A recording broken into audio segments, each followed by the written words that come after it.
Hello, I'm Dr. P.J. Mazumdar from Arogyam Hair Transplant and Cosmetic Center. So today I'll discuss with you 20 facts about hair transplant that are very important for you to know. Like things like how costing of hair transplant is done, what are the latest technologies in hair transplant, what is the level of pain in hair transplant, and importantly, how will you know how many grafts you have been given? How is the costing determined on terms whether it is determined in terms of hair or grafts? Then how will you determine whether a hospital has sufficient infrastructure for hair transplant? And there are so many other important points that you need to know before deciding on hair transplant. So I hope that by the end of this video, I'll have given you sufficient information so that you can make a correct choice of the clinic and doctor for your hair transplant procedure.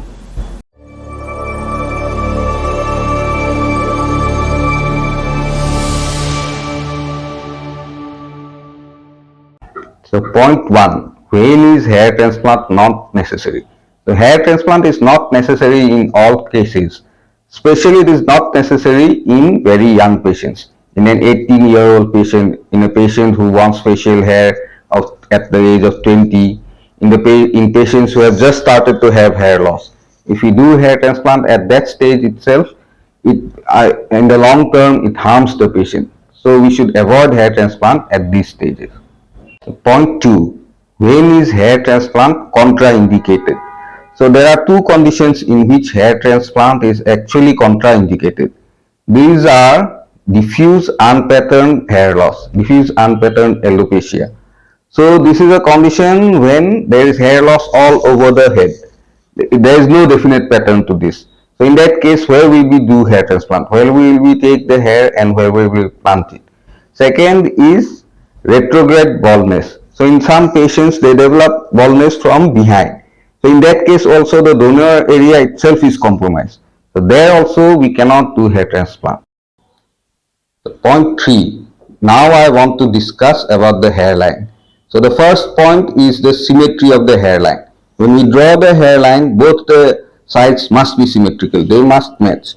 And to ensure that there is complete accuracy, we use this laser hairline device. So as you can see, there is a mark here. So we use it on the forehead and then we can make the hairline completely symmetrical. This is very essential, an essential part of the whole process. Point number 4. In hairline drawing, another very important point that we have to consider is age. Now, according to the age, the hairline also differs in a person. An 18-year-old will have a low hairline, but by the time he reaches 30, his hairline will be higher. By the time he is 45, his hairline will be even higher. Naturally, that is not baldness.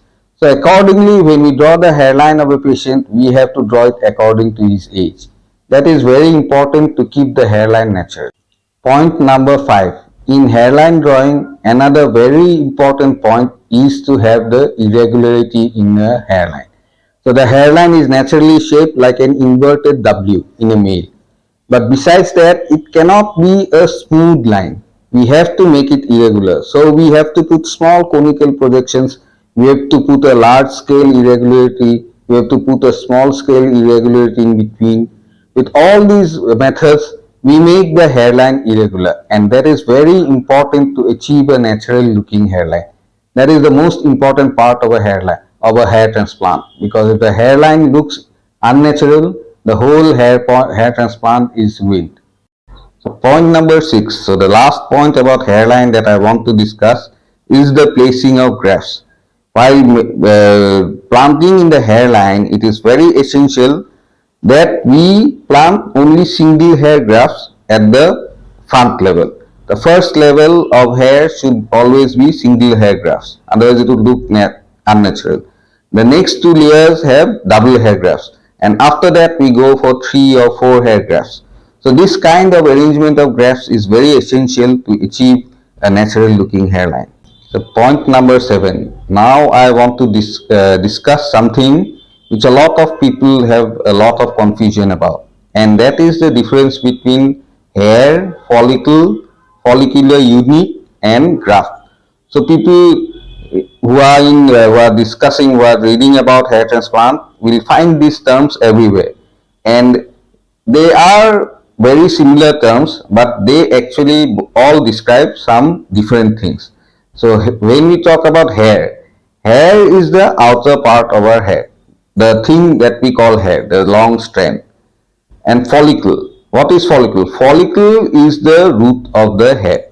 So by definition, by medical definition, the follicle means the root of the hair, the part that is inside the hair. And next we come to follicular unit. So what is a follicular unit? So the hairs, when they are arranged on the scalp, they are arranged in clusters, in groups of 1, in groups of 2, in groups of 3, 4 or 5 or 6. So each of these groups are called a follicular unit. Now the point to remember is that these follicular units are not just hairs which are clumped together randomly. A follicular unit has a single artery, a single nerve, and most importantly, a single muscle, the erector pili muscle. So each follicular unit is an anatomical unit which is found on the scalp. And last is graft. So a graft is the part when it is taken out of the scalp. So any part which is taken out from the body is called a graft. Like we may have a kidney graft, a skin graft. So similarly, when we extract a follicular unit, it is called a graft. So in modern hair transplant, a graft always means a follicular unit. But earlier we had a graft could comprise of 10, 15 or 20 follicular units also. But nowadays, a single follicular unit is used. So point 8. Now we come to costing. And the first thing about cost is costing according to grafts or according to hairs. That is very important. So in Arogyam or in any other ethical clinic, when we talk about cost, we always talk about cost per graft. But in many clinics, when they talk about cost, although they may use the word graft, but actually they actually count the cost according to hairs. So a graft may comprise 2 or 3 hairs. In a respectable clinic, it would still count as a single unit. But in some clinics, they may multiply the cost by 2 or 3 times according to the number of hairs and not according to the grafts. So point number 9, that is very important for costing, and that is how do you determine how many grafts or hairs that you have done. So when you do a transplant, it is impossible at that point of time to actually count the number of grafts that have been done. So what we do at Arogyam, in order that no patient should have any doubt, is that we use specialized counting trays, and we give you the pictures of those counting trays so that you can count the number of grafts that have been done. You can check the quality of the grafts, you can check the number of hairs per graft, etc. So everything is open and fully clear to you. Point number 10. So again, to discuss about costing. So many factors come into costing. Some most important factor when it comes to costing is the infrastructure that is present at the clinic. So a small single room clinic can offer a low cost, but when the clinic has infrastructure like ICU, laboratory, post recovery units, naturally the cost goes up. So at Arogyam, because we do our procedures in downtown hospital, we have all these facilities. So point number 11. Again, when we discuss about cost, an important factor is hidden cost. So many clinics will quote a lower cost initially, but then they add hidden costs like the cost of OT, GST, etc. But in an ethical clinic like Arogyam, we disclose all our costs fully. There are no hidden charges. You will not be surprised with some sudden rise in costs. So point number 12. Now we will discuss about extraction. And the first thing that comes when we discuss extraction is the magnification that the surgeon uses. So here in Arogyam, we use the highest magnification which is available in the market, in the international market in fact. So we use these loupes which have 6x magnification. Now that is a very high magnification and is not available in every clinic. and these are very expensive also. But what they do is that they magnify the grafts in a very big way, and so when they are fully visualized, we can extract them easily and without any damage to the graft. So point number 13. Again, when we talk about extraction, a very important factor is the drill bit that we use, the punch that we use. So at Arogyam, we use the most advanced punch, which is the blunt titanium punch. So this is the punch. You may not see it very clearly. It is a very small instrument. So the end is made with titanium and it is blunt. A blunt punch minimizes the damage to the grafts and it enables a very low transaction rate. So point number 14 is pain in hair transplant. Now this is a very important factor, one of the most common questions that we are asked by patients. That is, how much pain is there in hair transplant? Now in hair transplant, pain is considered to be minimal. So it is the pain we say is equivalent to the pain that you get when you are doing a tattoo.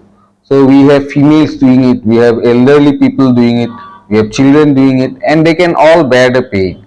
So the pain is bearable. But still at Arogyam, we have adopted a new technology, a latest technology, cutting edge technology, and that is the needleless injector. So this is the device. As you can see, it does not have a needle.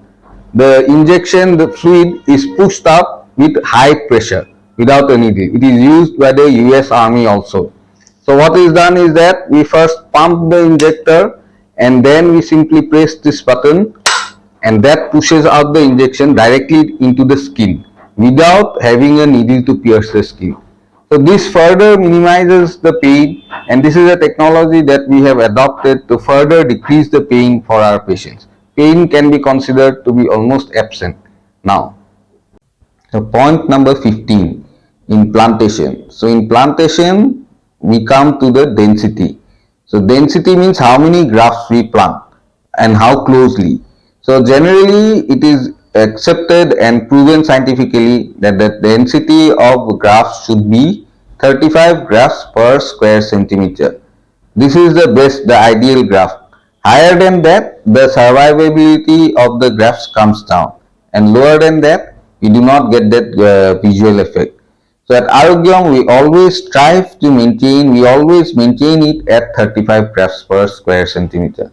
This is our go-to density for hair transplant. Point number 16. Again, when we come to the density, when we come to planting and we discuss about density, the point is how do we achieve the correct density. So at Arogyam, we use density stamps. So I'll just show you the image of this. So with these density stamps, we are able to maintain the correct density. Without using such stamps, it is impossible to ensure that the correct density has been maintained. A human being cannot be so sure about the density unless he uses this latest technology of density stamps. So point number 17, in planting, there are many different ways of planting, like the stick and place method, the implanter method. So at Arogyam, we use the latest technology, which is planting with implanters.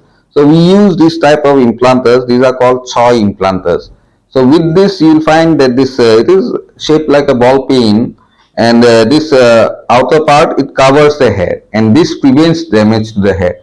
It ensures that the graft is always planted at the correct depth and without any injury. Point number 18, staff qualifications. Now this is also very important in hair transplant and in any surgical procedure. You should always inquire whether the staff are fully trained and fully qualified. Now I am proud to say that at Arogyam, all the staff we have are fully qualified nurses. They have passed the nursing exams and they are also all highly experienced. Some of them have been working for more than 10 to 12 years, the rest of them for 5 years, 6 years, and so on. So we use only highly qualified and highly experienced staff. Point number 19 is post-op care. This is also another very significant point for a hair transplant clinic. So how will you get your post-op care done? During the post-operative period, You are likely to have many questions to ask your doctor. You may have some small problems that you want to show your doctor. So you must always ensure whether the operating surgeon will be there to take care of your queries, whether he will be available on phone, and whether he will be available to see you whenever you want to see him. So at Arogyam, I will always be there during the post-operative period to take care of all your problems. Point number 20. The last point that I want to stress is doctor qualifications and doctor experience. You must inquire about this. You must inquire what degrees the doctor has, what training he has, and his experience.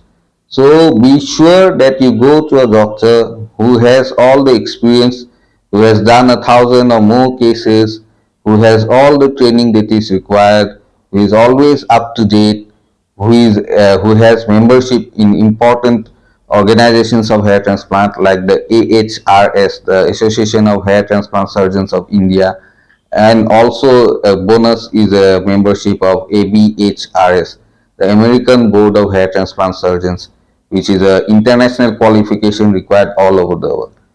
So with this, I want to end a short video. These are some points that I have put forward for you that you should discuss with your clinic, with your doctor, whenever you are planning for a hair transplant. These are important points that you might not have thought about, which you might not have known about, and so I wanted to share this with you in a video.